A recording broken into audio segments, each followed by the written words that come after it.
سأقبل يا خالقي Bismillahirrahmanirrahim. Assalamualaikum warahmatullahi wabarakatuh.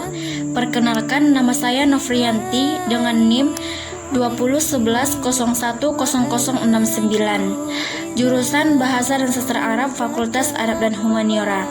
Baiklah, di sini saya akan menjelaskan tentang mengenal genre karya sastra Arab.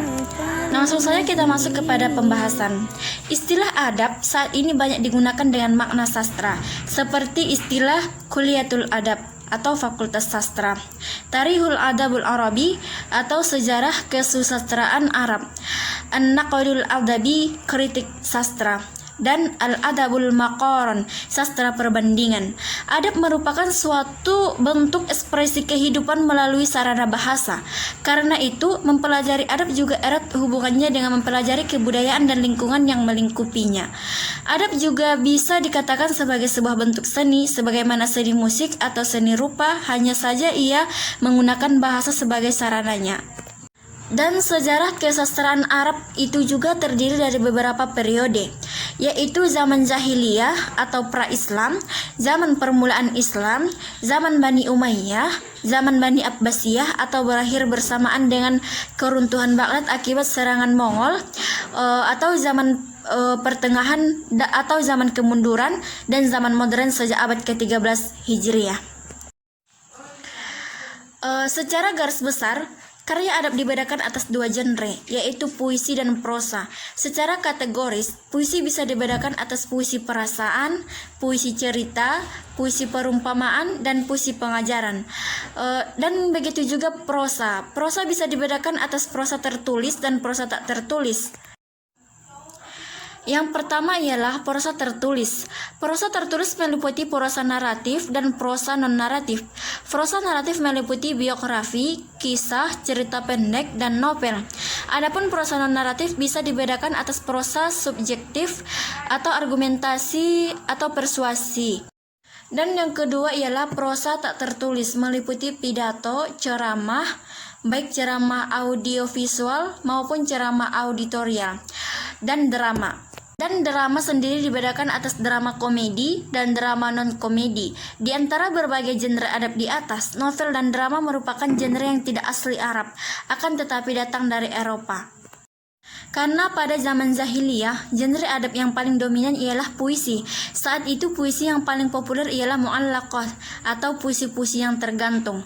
Disebut demikian karena puisi-puisi tersebut digantungkan di dinding Ka'bah. Dinding Ka'bah kala itu kurang lebih juga berfungsi sebagai majalah dinding.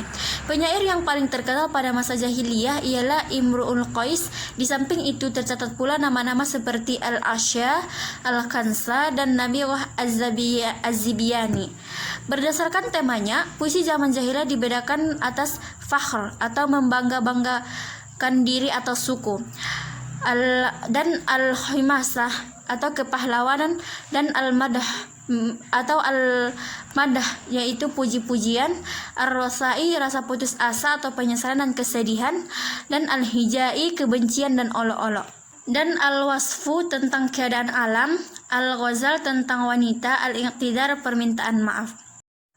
Adapun contoh puisi ialah potongan syair berjudul Elegi untuk Sah oleh Al-Khansa berkisah tentang saudara laki-lakinya, yaitu bunyi puisinya ialah: jadilah dermawan mataku dengan banyak air mata yang menetes, dan menangislah aliran air mata untuk Sah. Aku tidak bisa tidur dan terjaga sepanjang malam, seolah-olah mataku diolesi oleh pasir. Aku mengamati bintang-bintang, meskipun itu bukan tugasku untuk melakukannya. Dan selanjutnya ialah, adapun prosa sastra Arab merupakan karangan bebas yang tidak terikat dengan wazan dan qafiyah seperti bentuk puisi. Bentuk prosa telah melalui perkembangan yang sangat pesat dimulai dari zaman Jahiliyah hingga zaman modern. Dengan karakteristik yang berbeda-beda, pada masa Jahiliyah, gaya bahasa yang digunakan dalam prosa masih kaya akan konotasi atau keambiguannya, layaknya syair. Sebagian besar berisi tentang seruan untuk mengobarkan semangat, Kemudian pada masa Islam, termasuk masa Umayyah dan Abbasiyah, gaya bahasa yang digunakan semakin teratur dan mudah dimengerti. Salah satu faktornya adalah turunnya mukjizat Al-Quran yang memiliki tuturan bahasa indah. Sedangkan di masa kini atau masa modern, yang paling banyak tersebar adalah novel dengan berbagai macam jenis. Prosa pada masa modern dapat dikategorikan menjadi dua kubu, yaitu prosa imajinatif dan prosa non-imajinatif. Prosa non-imajinatif terdiri dari sejarah sastra, kritik sastra, dan teori sastra. Sedangkan prosa imajinatif adalah karya yang berbentuk seperti novel, cerpen, novelet, dan drama. Tidak harus dengan suatu yang nyata. Adapun yang dimaksud dengan drama adalah karya sastra yang mengungkapkan cerita melalui dialog-dialog para tokohnya. Sebuah jenis sastra dapat dikatakan sebagai drama jika memenuhi 3 hal, yaitu yang pertama, adanya dialog antar tokoh, dan yang kedua, tidak dinikmati melalui pembacaan melainkan pementasan, dan yang ketiga, merupakan kejadian di atas pentas atau rekonstruksi sebuah peristiwa. Contoh naskah drama antara lain adalah drama Ahlul Al-Kahfi karangan Taufik Al-Hakim dan Mahmud Taimur.